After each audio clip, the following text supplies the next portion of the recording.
Sejam todos muito bem-vindos a mais uma edição do Criptopiratas, em novo formato, agora um podcast, um papo livre e aberto sobre o mercado cripto.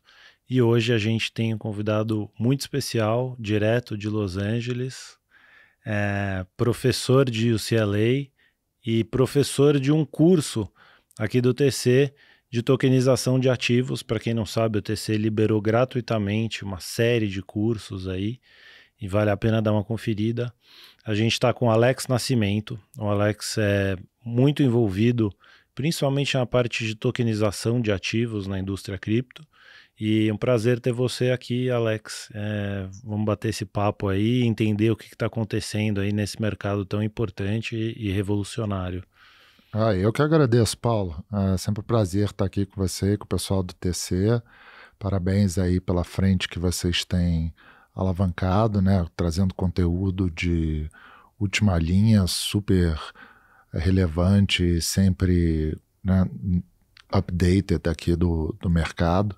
E eu acho que para mim é um prazer. Então, qualquer oportunidade que eu possa para contribuir, pode contar comigo. Maravilha. Alex, como que você chegou aqui, como que você entrou em cripto? Conta um pouquinho da sua trajetória aí, até virar professor de UCLA e estar envolvido em diversas ventures aí, que a gente vai falar mais para frente, dentro do mercado cripto. Sim.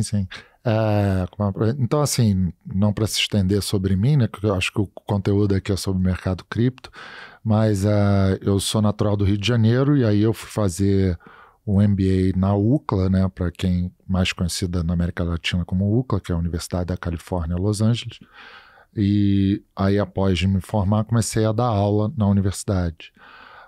Sempre fui envolvido em tecnologia, então eu dava aula de empreendedorismo e tecnologia. E em 2016, quer dizer, eu vim ouvindo de Bitcoin desde 2009. 2010, né? Mas eu confesso que eu não achava a tese do Bitcoin tão relevante até o Ethereum aparecer. Porque aí, realmente, para mim, existia uma oportunidade ali de trazer para nível institucional, para trazer a tecnologia do blockchain para nível de empresas e corporações, o enterprise level, que é o que a gente chama. Então, em 2016, quando começou no Vale do Silício se falar muito sobre o Ethereum, eu comecei a me envolver em algumas frentes de novas startups usando o Ethereum e comecei a achar que aquilo realmente ia revolucionar o mercado de várias maneiras, né? Especialmente mercado financeiro, supply chain, e etc. E aí a Universidade da Califórnia, em 2017, quando o Bitcoin foi de 1.000 para 20 mil, obviamente, né, um fervor no mercado, todo mundo falava de Bitcoin em 2017, queria ter um braço olhando para essa tecnologia, um laboratório usando essa tecnologia. E aí eu vi a oportunidade, me voluntariei para liderar esse laboratório, e aí a gente começou como universidade, sendo uma das primeiras universidades a criar um currículo sobre blockchain, sobre utilização da tecnologia. Vale a pena lembrar que logo em 2018, a SEC, que é a CVM dos Estados Unidos, disse que você teria que ter regulamentações para fazer a emissão de tokens. E junto com a universidade a gente resolveu tomar uma posição muito institucional e muito de como usar essa tecnologia de forma regulada, né, dentro dos parâmetros da regulamentação que existe em cada jurisdição. Então, esse é o meu foco na universidade, é olhar a tokenização de ativos reais regulados.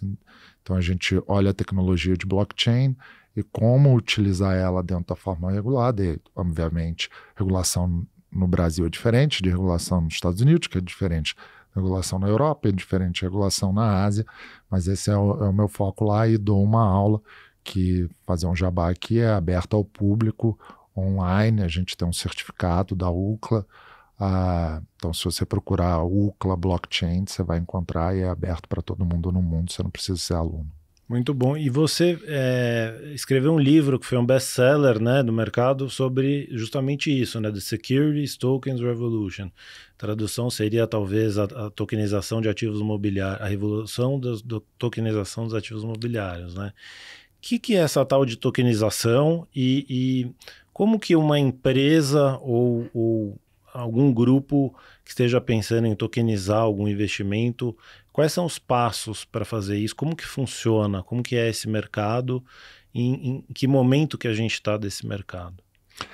Eu acho que é interessante assim dar para o público um pouco mais de contexto, né? O que aconteceu? A gente vem, desde que o Bitcoin saiu de 1.000 para 20 mil, eu uso um pouco esse marco no tempo, porque ele realmente é importante. Desculpa, gente, Não, por favor. Tem inclusive uma tese, né, do pessoal da Andreessen Horowitz, da A16Z, que eles falam que justamente esses movimentos de bolha, que são tão criticados, movimentos de preço exponenciais, isso acaba gerando muito desenvolvimento e muita adoção dentro da indústria, acaba gerando um ciclo de feedback positivo, né, na indústria. Com certeza, né? Porque, assim, se você consegue mover uma instituição como a UCLA para gerar interesse, é porque você está tendo um buzz, né, no mercado de um ativo novo que pouca gente conhece, que fez 20x em 12 meses. Então, foi uma bolha na época? Eu diria que não foi uma bolha, porque o Bitcoin continua relevante, então não falaria que foi uma bolha. Talvez se você comparar com a bolha da internet dos anos 2000, aí eu acho que tem um pouco mais de sinergia, porque você dá essa impulsão, você dá esse spotlight assim, para o assunto. As pessoas falam, ele vai para a notícia. E eu acho que é super interessante olhar a trajetória do tempo, porque nessa época ninguém falava de Bitcoin. Hoje você liga na Bloomberg, tem show dedicado a cripto, né? E a gente está falando aí de 4, 5 anos de evolução. Então sim, concordo. Mas voltando à sua pergunta do que é a tokenização, a tese da tokenização de ativo imobiliário, ela é mais para a democratização de acesso das pessoas a ativos financeiros que elas anteriormente não teriam. Então, vou usar aqui o TC, porque vocês falam com o público em geral, como exemplo, né? No Brasil e mundo afora, você, pré-tokenização, dividia os ativos financeiros em basicamente 2 lados, né, do oceano. O que era acessível ao institucional e o que era acessível ao varejo, né? E por que isso? As pessoas até me perguntam, por que o varejista anteriormente não podia ter acesso ao investimento institucionalizado? A resposta é muito simples, porque é muito caro para você rodar todo o processo de compliance, de papelada, de burocracia para um determinado ativo, para um investidor que tem um ticket muito pequeno, né? Então você fala, eu vou fazer a gestão de um fundo. Tá, mas aí eu tenho 10 pessoas desse fundo, cada um com $1 milhão. Tudo bem, você tem um custo ali de gestão por investidor. Quando você fala, eu vou rodar um fundo e a cota desse fundo é de R$10, então o seu custo para gerenciar esse investidor ao longo do tempo, ou vamos dizer, né, ao longo do ano fiscal de um ano, ele é muito mais alto do que os R$10 que o cara botou, ou que a pessoa botou. Então, isso existia uma fricção e separava ativos que eram ativos para o varejo do que ativos que eram ativos institucionalizados. A tokenização, ela é simplesmente a utilização da tecnologia blockchain para essa gestão e esse fracionalização dos ativos. Porque agora você não tem uma equipe de back-office de humanos gerando esse custo, é tudo gerido por software, você consegue oferecer para o investidor varejista que está ouvindo a gente aqui no podcast do TC, acesso a investimentos que ele anteriormente não tinha, porque para ele acessar isso, ele tinha que botar um ticket muito alto para fazer valer o custo de gestão dele. Mas não para por aí, né? As vantagens da tokenização são muitas, né? Mais do que só democratizar, tem uma série de eficiências de custo, própria liquidação. Que você enxerga aí como principais vantagens da tokenização? Essa, assim, a fracionalização eu acho que é a mais exponencial, né? Porque você começa a ter realmente uma capilaridade de acesso às pessoas. Tem uma série de benefícios. Um é assim, mercado de capital tradicional funciona de segunda a sexta, das 9 às 5. Mercado de tokens, em geral, funciona 24/7, né? Você tem uma redução drástica no custo de gestão e de infraestrutura desses ativos. Então, você começa a ter outros gestores conseguindo tokenizar coisas que antigamente não eram viáveis. Por exemplo, um prédio, né? Os investidores de um prédio na Faria Lima, você contava na mão. Hoje, através da tokenização, você consegue ter milhares de investidores. Você consegue fazer captação através da internet, que antigamente você fazia no papel, na caneta e no cafezinho. Então, você tem uma exponencialidade desse lado. Obviamente, para as instituições financeiras, a redução de custo de back-office e de gestão de RH é o grande atrativo para a adoção da tecnologia blockchain e para a tokenização. Aqui no Brasil, se você acompanhar as notícias, aí os grandes bancos já estão tokenizando CCBs, CDBs, outros tipos de crédito, porque é essa redução de custo. E aí a lista continua, né? Você tem, assim, por exemplo, quando em 2008 você teve a crise de hipoteca nos Estados Unidos, você não conseguia identificar quem era o final pagador daquela hipoteca, né? Porque, para quem lembra, em 2008, o que aconteceu foi mortgage-backed securities, um banco vendia para outro, que vendia para outro, que vendia para outro, que vendia para outro. No final, você não sabia quem realmente tinha que pagar. Então, com um token, você consegue, né, imediatamente lastrear quem é o dono daquela carteira, quem seria o receptor ou pagador daquele crédito. E aí a lista continua, assim, a gente pode... Para o pessoal aí que vai ter acesso aos cursos, recomendo dar uma olhada mais aprofundada nesse assunto.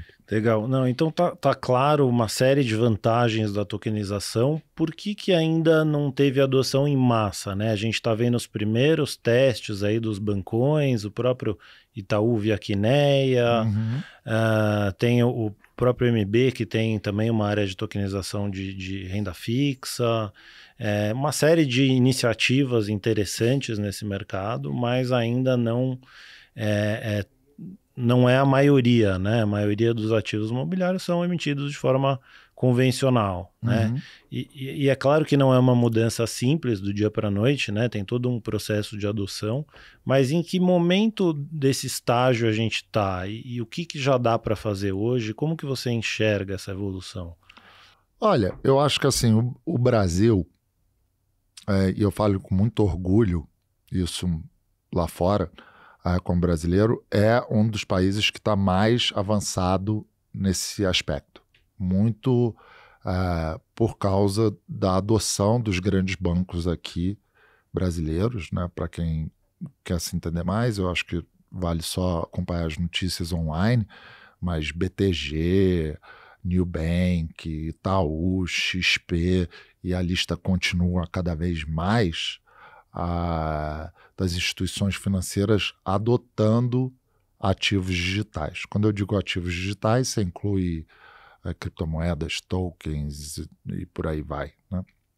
Então, eu acho que essa impulsionação é o que falta no mundo, né? E essa foi sempre a nossa tese quando a gente estudava esse assunto, que era ou cripto, em geral, ativos digitais, vão ser adotados por instituições financeiras de grande porte, ou vai continuar sendo uma coisa de gente que gosta de tecnologia, que nem eu e você, né? Porque no final do dia, se eu pedir para, sei lá, para minha tia ou para a menina que ajuda lá em casa comprar uma criptomoeda, você requer uma familiaridade com tecnologia que ela não é tão simplória.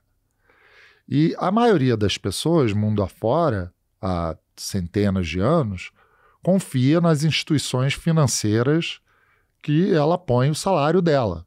Então, quando você faz essa junção da instituição financeira que está guardando o seu salário com a distribuição de ativo digital, eu acho que você chega na tempestade perfeita.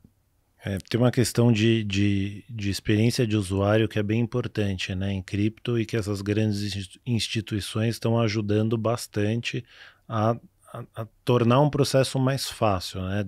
Desde a compra de criptomoedas até dos tokens de ativos reais, né? Sim, e a custódia, né? Porque a brincadeira que a gente faz é assim, você vai transacionar Bitcoin como um investidor pessoa física, né? Você não vai fazer através de um banco ou alguma coisa assim. Você perdeu a senha, não tem 0,800 Bitcoin para você ligar lá e tentar capturar de volta, né?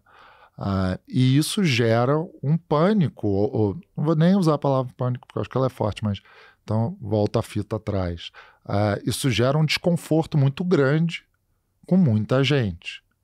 Então a adoção institucional, ela, na minha opinião, ela é assim, essencial para essa adoção em massa. E aí tem todo um aspecto regulatório, né, que precisa ser obedecido. Você está falando de valores mobiliários, então você tem que ter um registro junto à CVM.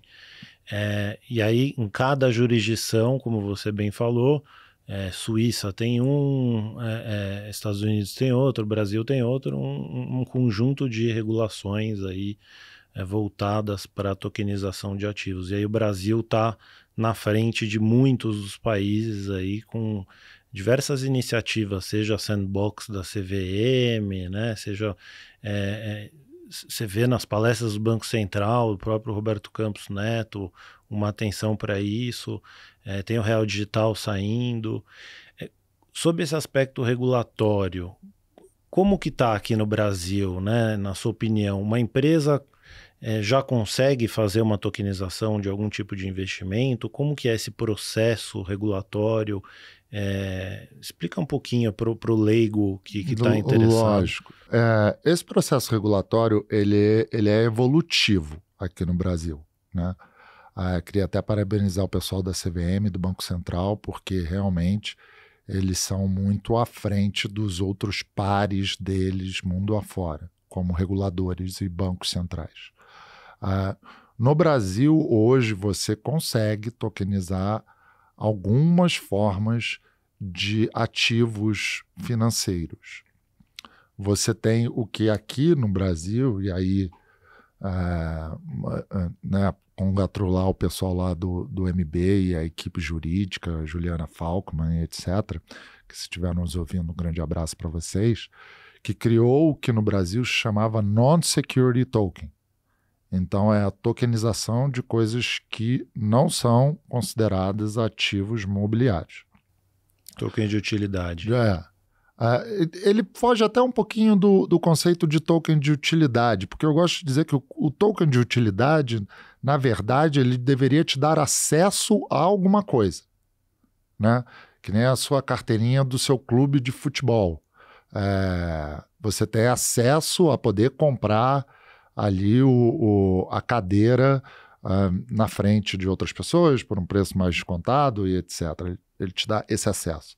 E o token de valor mobiliário, ele deveria, assumindo que a gente tem um consenso mundial de reguladores, que não existe, ele te dá um investimento. Você botou uma grana e você está esperando tirar uma grana mais X. Você pode até tirar uma grana menos X, mas o seu intuito era tirar um lucro, né? Botando esse dinheiro passivamente para ser trabalhado por outros. Então, o token de valor mobiliário, ele é mais condiz nesse lado de ser um token que representa um contrato de investimento. No Brasil, tem algumas coisas como recebíveis, precatórios, CCBs, CDBs, e até o Banco Central falou de crédito de carbono, que não seriam considerados, na visão deles, da CVM, como ativos mobiliários a serem regulados pela CVM, né? Só porque talvez tenha alguém que não conheça a sigla, a CVM é a Comissão de Valores Mobiliários. Então, eles regulam valores mobiliários. O que está fora dessa regulação, em teoria, pode ser tokenizado. E você já tem vários casos no Brasil de tokenização de precatórios, né, dívida pública, que não é considerado um valor mobiliário. E você tem tido essa evolução, até CCBs também não considerados ativos imobiliários, CDBs também não considerados ativos imobiliários, e agora a nova, o novo tópico a ser discutido, créditos de carbono, que é bem interessante, não é considerado um ativo imobiliário, porque ele é mais considerado como se, vou fazer até aqui uma metáfora chula, você comprou um saco de arroz. Então eu peguei e te entreguei um saco de arroz, é um crédito de carbono. Se você conseguir vender aquele saco de arroz na rua por mais R$2 do que você comprou, bom para você, mas ele não é um investimento, ou pelo menos não é na visão da CVM e do Banco Central. E real estate também, né? Tem bastante imóvel sendo tokenizado, iniciativas de diversas incorporadoras, né, visando tokenizar imóvel. Não tem um modelo claro, né, de como isso vai ser ainda, né? Quem que vai ficar com a posse, como vão ser fracionados os imóveis, se é um modelo mais de compra e venda, se é um modelo de aluguel, enfim, tem uma série de coisas ainda que estão sendo testadas, né? Tá andando também, né? Teve uma iniciativa, se eu não me engano, da Tecnisa. O que você está vendo? Já pode tokenizar imóvel ou ainda não? Olha, é interessante esse tópico do imóvel, porque ele tem várias vertentes, né? E aí você falou de uma iniciativa bem bacana. E ele vem numa jornada que ele é evolutiva. Né? Eu acho muito interessante, porque a gente fala de um mercado que, em geral, ativo digital, ele é um mercado pequeno comparado aos outros mercados mundiais, né? Outros ativos, falando de ouro, então mercado de ativo digital chegou a um pouquinho mais que 10% do mercado de ouro, né? Então tem muito espaço para crescer. Mas quantas notícias você ouve de Bitcoin e outros ativos digitais, quanto notícias sobre ouro, né? E outros ativos. Então, ele é um mercado muito novo. Eu diria que ele realmente nasceu em 2017, de uma forma em massa, obviamente está aí há muito, 2009, e aí se você for falar de DLT, mais para trás ainda, mas realmente foco mundial, 2016, 2017, com o nascimento do Ethereum.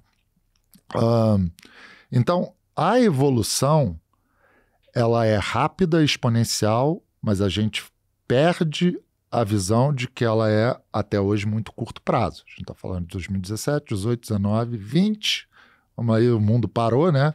21, 22. Então, estamos aí no 5, 6º ano do mercado. E o regulador, ele sempre, por natureza, vai andar atrás da inovação. O inovador vai lá, quebra, quer fazer de novo, quebra o copo, quer fazer um novo modelo, e o regulador tem que olhar para aquilo e falar, poxa, isso aqui tem volume de mercado, eu tenho que tomar conta do investidor pequeno, eu vou criar um modelo regulatório. Então, eu acho que essa visão ela é muito importante para todo mundo que está estudando esse mercado, porque de imóveis, né, de real estate, ela vem evoluindo. E vem evoluindo aqui no Brasil. O pessoal lá do BTG, lá em 2018, lançou o REIT-BZ, liderado pelo Portilho, que também é um líder aqui do mercado nacional, e um amigo, um abraço aí para ele.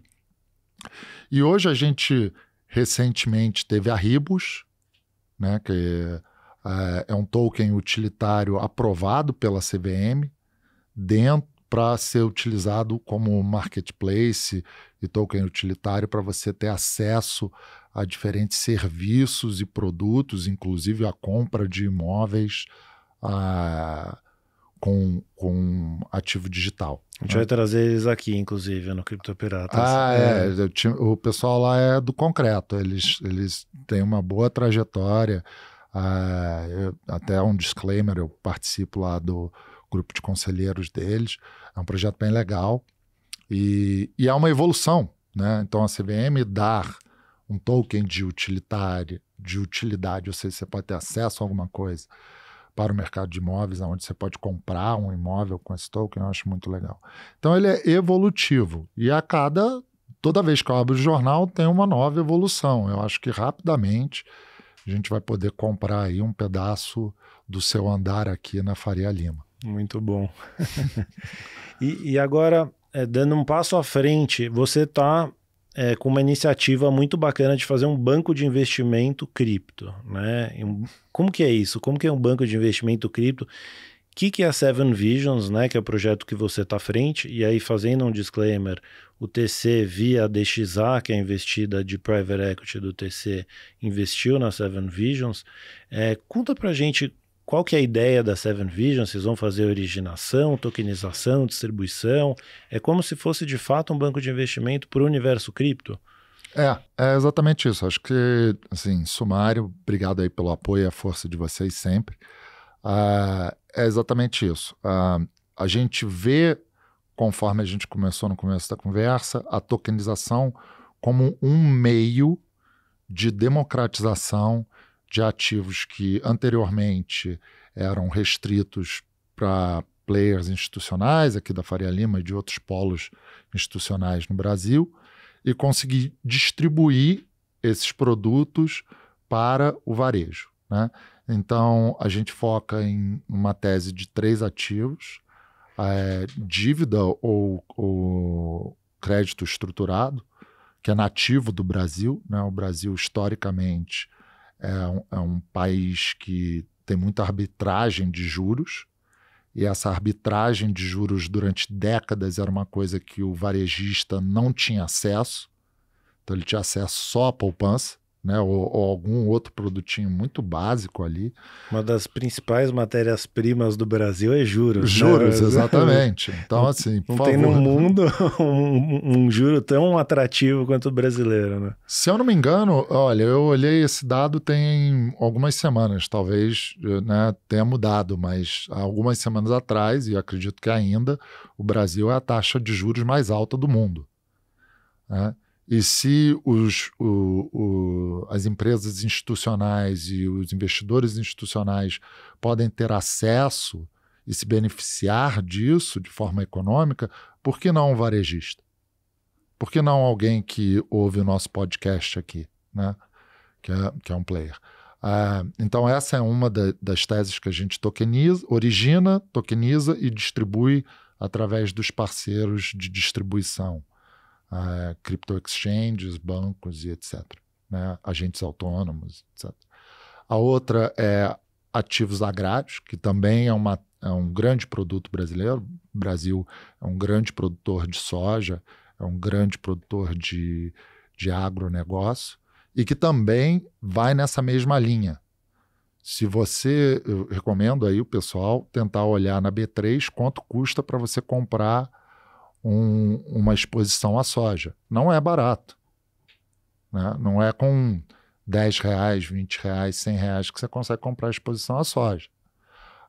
E o terceiro é onde a gente vê essa próxima jornada do Brasil, que a gente acha que vai botar o Brasil, vai ser uma nova grande oportunidade para o Brasil, que é crédito de carbono e ativos ambientais. Com a agenda mundial de redução climática, o Brasil vai ser um dos grandes produtores mundiais de ativos ambientais, hoje muito conhecido como crédito de carbono, para fazer offset de pegada de carbono das grandes empresas e também de pessoas físicas. Você já consegue hoje no Brasil, né, fazer um offset da sua passagem na Gol ou do seu carro na Movida, alguma coisa assim. Então essas são as nossas 3 teses de tokenização. A gente origina, tokeniza e distribui. Qual que é o tamanho desse mercado? Nossa, essa é uma boa pergunta. Eu prefiro não dizer um número, porque eu acho que o número ele é tão absurdo que aí eu vou parar no Twitter como o Alex é um louco. Como é que ele fala esse número? No final do dia, tudo é tokenizável, né? Crédito, imóveis, derivativos, etc, etc, etc. Mas acho que vai chegar um momento que as empresas nativas cripto que estão fazendo isso vão passar a competir com os players tradicionais que vão migrar seus produtos tradicionais para produtos na blockchain, né? Vai chegar um momento da adoção que as vantagens talvez se tornem tão claras que os players tradicionais migrem, né, para esse mercado. Você enxerga isso também? Não, completamente. Eu uso até uma metáfora que nos esforços de educação que a gente faz através da universidade, que eu acho que ela, para mim, ela é muito próxima do que a gente está vivendo, né? Quando eu estava no segundo grau, apareceu o celular, aí para dar a minha idade, né, e meus cabelos brancos. Então, parte do meu segundo grau não tinha celular. E a outra parte, mais para o final do segundo grau, tinha celular. A gente, naquela época, não conseguia ver como, né, pulverizado e parte do nosso dia a dia a tecnologia de celular hoje é. Né? Hoje a tecnologia de celular está em todas as indústrias, está na vida de todo mundo. As pessoas nem consideram uma vida hoje sem a tecnologia de celular. E eu acho que é isso que você vai ver com ativos financeiros e outros produtos de supply chain, sabe, indústria médica, troca de informações e etc. Você vai começar a não falar mais de blockchain. Ninguém mais fala, peraí, o meu aplicativo está usando a tecnologia de celular. Está só usando a tecnologia de celular, é ali que você usa e etc. Então, a tese de tudo vai ser tokenizado, ela, para mim, ela é muito forte. Porque você tem a adoção por grandes players da tecnologia e dois, você tem os benefícios que isso traz para o usuário final, que no final, né, não quer nem saber qual é a tecnologia que está rodando no seu iPhone, que é só que o negócio funcione. Agora, os criptoativos, eles são negociados de forma global, né? Então, você está tradando, às vezes, numa corretora global contra um investidor da Singapura e etc e tal. Esse é um dos features, dos benefícios da tecnologia blockchain. Falando no caso específico de valores imobiliários, tem uma questão regulatória que pode não ser harmônica entre todas as jurisdições. Como que você enxerga isso? Você acha que eu vou conseguir comprar, por exemplo, um crédito de uma empresa na Singapura, ou a empresa da Singapura vai conseguir ter acesso a produtos nacionais, ou mesmo imóveis aqui na Faria Lima, como você usou o exemplo? Você acha que o mercado vai se tornar globalizado, de fato? Olha, eu acho que essa sua pergunta, ela é humildemente uma pergunta brilhante, assim, porque você tem duas respostas para ela. Não, é sério, assim, uma é não, nunca, porque desde que existe regulador de valor mobiliário mundo afora, nunca existiu uma convergência das regras de valor mobiliário que são aplicadas nos Estados Unidos com as regras de valor mobiliário que são aplicadas no Japão. Então, essa utopia de que amanhã, talvez, né, quem sou eu para dizer, mas num mundo super globalizado a gente chegue a um ponto desse. Mas num curto prazo, eu acho que muito difícil. A outra resposta dessa pergunta é sim, porque você tem derivativos sintéticos e exemplos aqui no Brasil, o time da Avenue, né, que te dá acesso a comprar através de um derivativo ou de uma BDR uma exposição a ações da Apple, que não são tradeadas aqui no Brasil. E isso a gente já viu acontecer, por exemplo, na Binance, teve um espaço onde a Binance tinha sintéticos de ação da Apple. A própria FTX também. A própria FTX, entendeu? Então a gente está nesse processo evolutivo.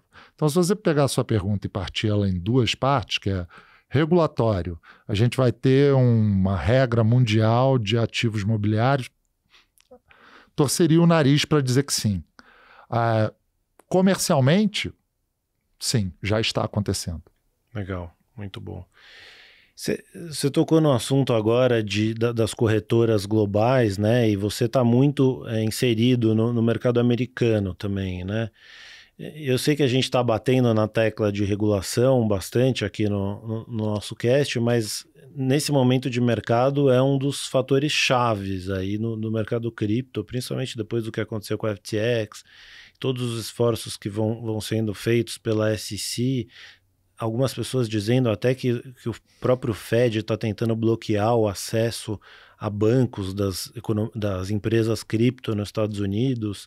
Você viu recentemente a SEC falar que o staking as a service é um valor imobiliário, que é uma coisa também que na minha cabeça não faz muito sentido, né? Você está provendo um serviço de tecnologia para que o cara consiga fazer o staking numa rede descentralizada. E você está basicamente sendo um provedor de software ou de serviço. Como que você enxerga esse esforço regulatório nos Estados Unidos? Se você está em linha com a turma mais nativa de cripto que está enxergando isso como uma ameaça de fato, ou você acha que é necessário e inevitável depois do que aconteceu com a FTX? Outra muito boa pergunta sua. Então, assim, né, vamos lá, por parte. A gente, em 2018, em linha com a universidade e como empresa, assumimos uma posição institucional. Então, para a gente, o regulador é o norte. A gente só trabalha com coisas que são completamente reguladas. Então, a primeira parte dessa pergunta, sim, eu acho que regulamentação é extremamente necessário. Posso enfiar mais uma no meio? Pode, porque elas são muito boas. É verdade que as empresas americanas, como a própria Coinbase, saiu a público falando que a SEC não dá uma clareza tão grande para o que você... Completamente. A Hester Peirce, que é a membra da SEC, que olha para criptoativos, essa semana disse que não concorda com a resolução que saiu da SEC, né? Então é como você tem um membro da CVM, que é o especialista da CVM para criptoativos, falar, eu não sou a favor do que a CVM como um órgão está propondo. Então isso é claro. Agora você tem, de um outro lado, o seguinte modelo, né? E eu acho que até ele é benéfico para o ambiente como um total. A SEC, os Estados Unidos em si, ele é muito focado em captação de impostos. Sempre foi, sempre será. A SEC começou a olhar para o mercado cripto quando o mercado cripto tomou proporção grande o suficiente para duas coisas. Afetar o investidor varejista, que é a principal, né, missão da SEC, regular o mercado. E dois, gerar dinheiro para as pessoas e as pessoas não estarem pagando imposto. Então, hoje existe esse um pouco de trabalho duplo nos Estados Unidos, que não só é o fisco americano, mas a SEC. O fisco americano contratou milhares de novos agentes para olhar isso. Nem vou dizer o número, porque é um número assustador. E a SEC está querendo regular. Então, num esforço conjunto governamental para trazer isso para frente. Obviamente, isso não ajuda o mercado cripto em geral. Por quê? Porque o governo americano... o governo americano não tem nada a ver com isso.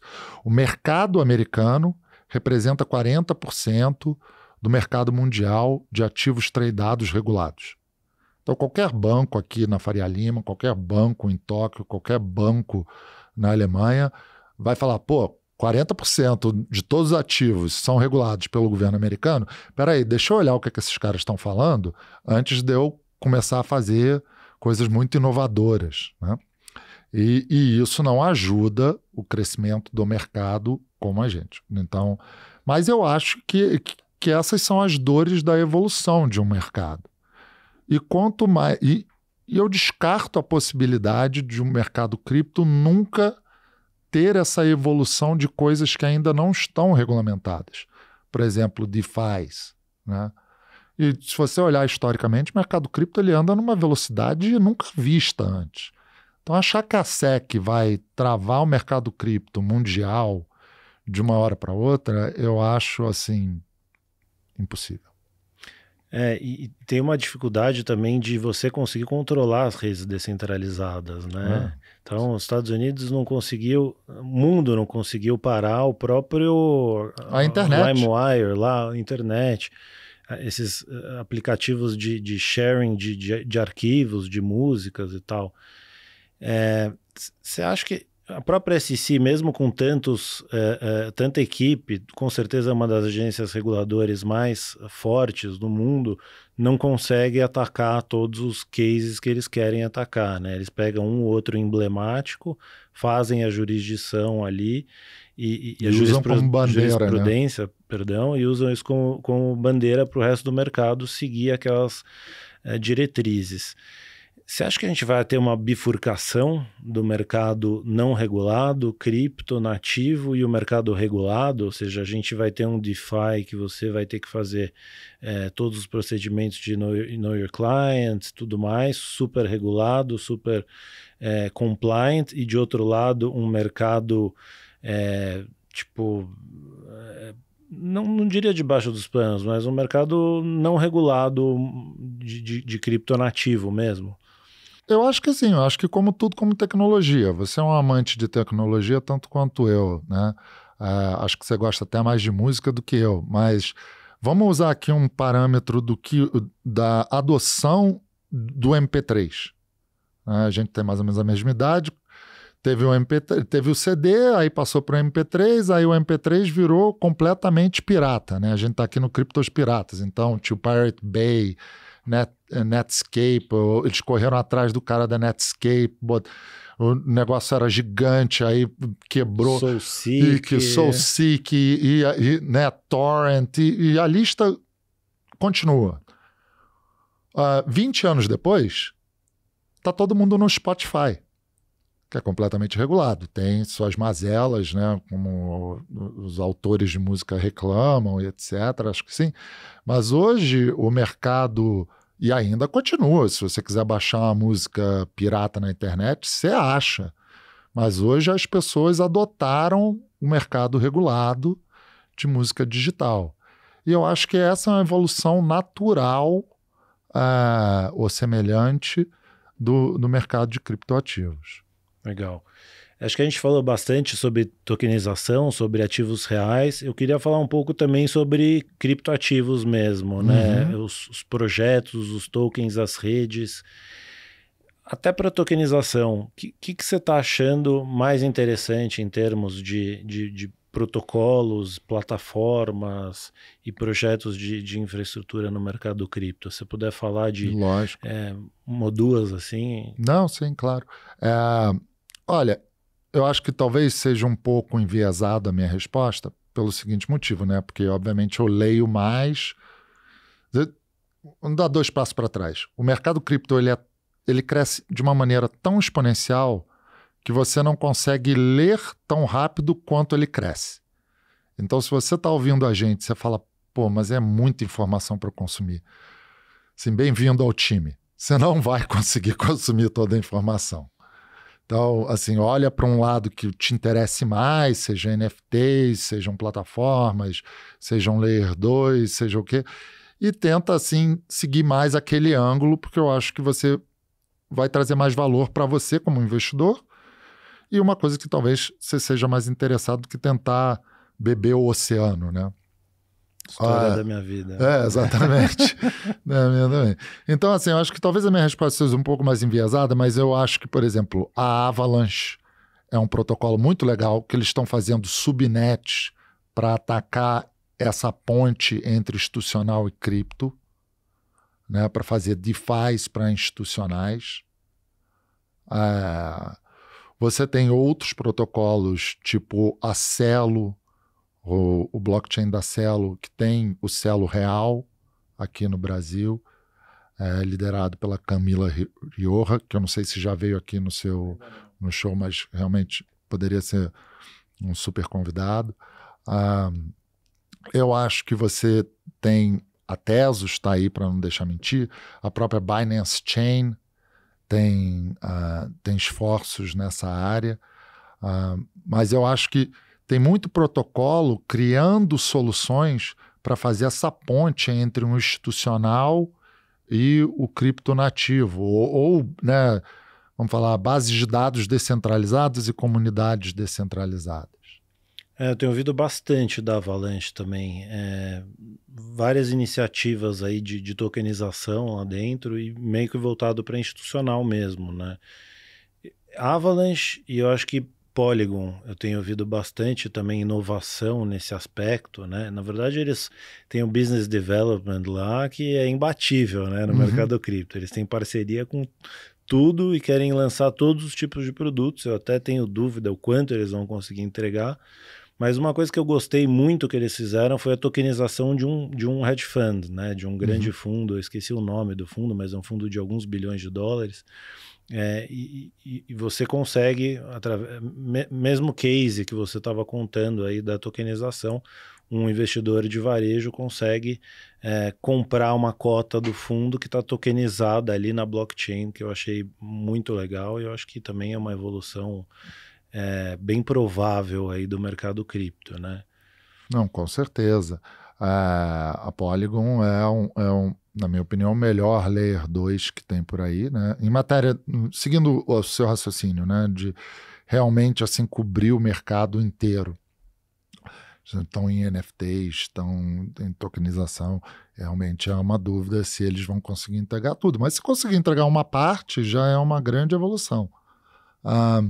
Parceria com a Amazon, Google, umas 20 blue chips do mercado tradicional. Eles querem fazer o produto deles atual é uma parent chain, né, do Ethereum, né, que nem compartilha da mesma segurança do Ethereum. Não é uma tecnologia boa de segunda camada, mas eles já compraram o ZK, o Hermes, né, que vai ser a solução de Zero Knowledge deles, né, sem entrar muito no tecniquez. A comunidade do Ethereum enxerga que o Zero Knowledge vai ser a tecnologia usada, né, nas segundas camadas. Eles querem fazer uma série de blockchains modulares, eles querem mexer com uma tecnologia que não é a mais usada no Zero Knowledge Rollups, que são os ZK Starks, que é diferente dos ZK Snarks, né? Aí eu fico me perguntando quanto que os caras vão conseguir entregar disso, né? Mas se eles já entregarem 10%, vai ser melhor do que qualquer projeto de cripto, né? Não, e assim, né? Para trazer um pouco da nossa audiência para uma parte muito profunda da Techniquez, como você disse, eu acho que o Zero Knowledge Proof é primordial para a evolução desse mercado. E para quem não conhece, o que é o Zero Knowledge Proof em uma visão muito macro? Eu poder dizer para você que eu fiz alguma coisa sem ter que te dar completa documentação daquela coisa, né? Então, essa o consenso na comunidade de por que o Zero Knowledge ele é tão importante. Então, usando uma metáfora, eu vou participar de um pool de DeFi ou de algum protocolo que precisa validar que eu sou o Alex, que eu sou uma pessoa do bem e que eu não sou um terrorista ou não estou fazendo lavagem de dinheiro. Em vez de eu te dar foto do meu passaporte, meu comprovante de residência, meu imposto de renda e tudo isso, eu te dou um pedacinho de código que ele, plugado dentro de um algoritmo, ele valida todas essas coisas. E a beldade disso é que você resolve dois problemas. Você resolve a anonimidade, né, que a comunidade cripto gosta, e você resolve o compliance que o institucional precisa. E a escalabilidade das blockchains, né? Porque Exatamente. a prova é super pequena, você só precisa compartilhar a prova ali na on-chain, né? Exatamente. É muito complexo, apesar de o Alex ter explicado de uma forma extremamente compreensível e concisa, você começa a aprofundar e ler as coisas de Zero Knowledge Proofs, de prova de conhecimento zero, são problemas criptográficos bem complexos, né? Bem acima da minha compreensão. Da minha também. Muito bom. E uma outra dor importante, né, do mercado cripto que tem se falado bastante é que os protocolos vão passar a focar mais nesse problema de experiência de usuário e de interface mesmo, né? O próprio Ethereum está se preocupando com isso através da mudança dos tipos de conta. Eles vão permitir que você tenha carteiras multisig, carteiras com chaves que você consegue recuperar, né, para não perder para sempre as suas moedas, e mesmo num nível dos aplicativos mesmo, se preocupar com ter interfaces mais compreensíveis e mais fáceis para gerar adoção, né? Você concorda com isso? Você acha que faz sentido? O que você está vendo nessa vertente aí do mercado cripto de coisa interessante acontecendo? Eu acho que assim, a grande, obviamente, conforme a nossa tese de que tipo, ou os bancos e as grandes instituições financeiras que têm a confiança do usuário final precisariam adotar ativos digitais para isso realmente tomar massa mundial, e a gente vem vendo isso acontecer. Eu acho que a usabilidade é a grande dificuldade da adoção, né? Por diversos motivos que a gente conversou aqui. Desconforto de você fazer uma besteira e perder a grana. Eu estou nesse mercado há um tempo. Toda vez que eu vou fazer uma transação de um porte razoável, eu checo a chave ali 3, 4 vezes. De trás para frente para trás e tal. Então, né, gera um desconforto. Somos todos humanos, fazemos erros todos os dias. E você fazer um erro que custa muito dinheiro não é legal. Então, a evolução dessa usabilidade, ela tem muito dinheiro por trás. Porque quem conseguir resolver esse problema se torna um player super relevante no mercado. E num mercado que cada vez cresce mais, se você consegue resolver esse problema de usabilidade, eu acho que ele é um dos grandes incentivos dos desenvolvedores de blockchain e da tecnologia de bases de dados descentralizadas a criarem novos produtos. Vencedor aí, na minha opinião, eu diria a Exodus, é uma super carteira, super fácil de usar. A MetaMask continua sendo a líder de mercado. Então, para quem está começando ou tentando se entender, eu olharia essas duas e, obviamente, guardaria o seu seed phrase, não daria para ninguém. Muito bom, o papo está muito bom, mas a gente tá acabando o tempo e eu queria fazer a última pergunta, a pergunta de $1 trilhão. Vamos lá. Todos os ciclos, né, de cripto foram iniciados depois de casos de adoção, né? O mercado percebendo que tem um determinado protocolo que começou a gerar mais adoção e essa vertente do mercado explodindo, né? Então, citando alguns exemplos, no caso de NFTs, o bull market começou com a febre dos CryptoKitties, né? Um caso de adoção praticamente em massa, que obviamente não era sustentável e se dissipou. Depois você teve o verão DeFi, né, que os grandes protocolos de DeFi começaram a de fato gerar casos de usos reais, né, de cripto.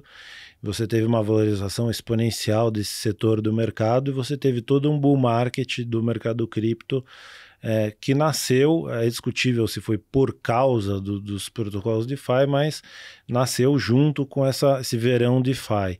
Depois você teve lá um bull run por causa de gaming, né? Você teve o Axie Infinity gerar uma adoção em massa, que tinha países do continente asiático que o cara parava de fazer Uber para jogar Axie Infinity. Sim.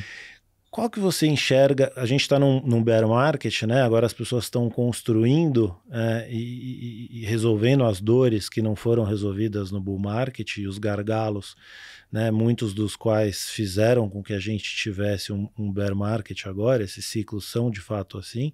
Nos bear markets é quando as pessoas constroem de verdade, né? Qual que você acha que é o próximo case assim, de adoção de cripto mais tangível e que vai liderar os próximos bull markets aí? Eu acho que você pontuou bem, né? A adoção ela vem sempre em massa depois de um case, aí ele dá um pouco de bottom ali, né? Dá um pouco de descida, e aí ele vem com força. E aí um pouco da percepção do humano, né? Do que é muito comum no nosso mercado, que é o FUD, né? O FUD e o FOMO. Então aí a mente da pessoa entra nesse trigger e quer pegar o próximo. Eu acho que a gente agora está numa fase do mercado de maturação, né? Eu gosto muito de metáforas, assim, talvez porque na sala de aula ela ajuda a comunicação. Mas eu acho que a gente teve um mercado cripto de que, para quem tem filho, aquele filho de 2 anos a 5 anos. Ele pintava na parede, ele quebrava, você chegava em casa, ele tinha tirado tudo da geladeira, jogado no chão. E agora ele, né, virou um pequeno adulto. Então ele tem responsabilidade. E eu acho que é isso que vai gerar a próxima fase de adoção. São investidores de varejo que buscam produtos com esse ângulo de ativo digital, mas que não sejam tão voláteis, que sejam mais previsíveis, que sejam mais responsáveis, né? Eu falo muito isso. O mercado ele precisa de um competidor ao nível da Binance. Para quem não conhece, a Binance hoje roda mais ou menos 50 bilhões de dólares por dia, né? O segundo lugar roda 1,5. Então, quando você conseguir trazer um player mais responsável, que é a Binance, oferecendo produtos com um pouco mais de responsabilidade fiscal e de pagamento e de compliance, eu acho que você vai ter uma grande onda de adoção mundial. Os estudos estimam que até 2030 a gente vai ter mais ou menos 1 bilhão de pessoas no mundo tendo exposição a ativos digitais, né? E aí você está falando de basicamente 15, 20% da população, 2 a cada 10 pessoas. Então, para quem aí duvida do futuro do mercado cripto, eu deixo essa pergunta. Se 1 bilhão de pessoas vai ter acesso a ativos digitais, você acha que o Bitcoin vai continuar nesse preço? Muito bom. Com essa a gente finaliza mais uma edição espetacular do Criptopiratas. Muito obrigado, Alex, por ter vindo, pelos excelentes insights, cara. Aprendi muito. Sempre é uma aula conversar com você. E muito obrigado a todos por terem acompanhado a gente aí. Legal, valeu. Parabéns. Obrigado, pessoal do TC. E vamos com tudo aí, que eu acho que 2023 vai ser um ótimo ano para o mercado de ativo digital e criptomoedas. Valeu. Obrigado.